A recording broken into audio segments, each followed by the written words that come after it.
Екипите на Ренова и Шкендија не успеа да забележат победите над преварите од четвртото коло од првата македонска фудбалска лига.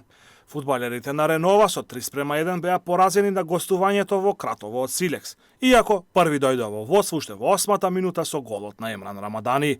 Следуваше комплетен пресврт со головите на Пепи Ѓорѓиев во 42-та и 58-та минута и на Денис Ристов во 45-та минута. Екипата на Шкендија на домашен терен беше изненадена од жилавиот борец од Велес и одигра само 1:1. Гостите дојдоа во водство во 19-та минута со голот на Марио Станковски, а конечните 1:1 ги постави Бруно Дрита во 34-та минута. Двете екипи одиграа возбудлив надпревар со многу шанси за гол и немаше да биде незаслужено кој да победеше на овој надпревар.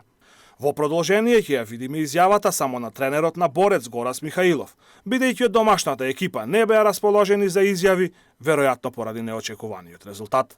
Верував во потајно се надевав дека може да избориме добар резултат. Навистина штета што не успеавме да прокнижиме и 3 бода, бидејќи навистина имавме шанси.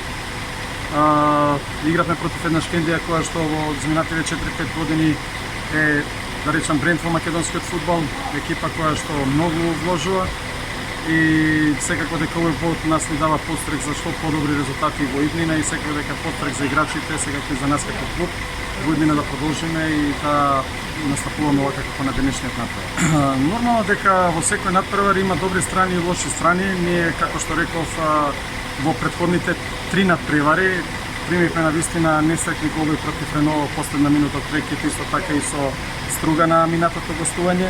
Денес еве тоа се покаже како добро, одработивме навистина еден добар дел од тие грешки што ги имавме, ги неутрализиравме. Бевме доста опасни во брзите контранапади и во транзицијата. Играчите ги спроведаа сите оние мои тактички замисли и мислам дека заслужено се враќаме со бод, но пак ќе кажам, штета што не успеавме да прокнижиме 3, бидејќи навистина имавме големи шанси тоа да го оствариме. После четвртото коло Шкендија е на третата позиција со 8 бодови, додека Ренова падна на 6-то место со 5 поени. Двете тетовски екипи ги добија противниците за второто квалификациско коло на Лигата на Европа.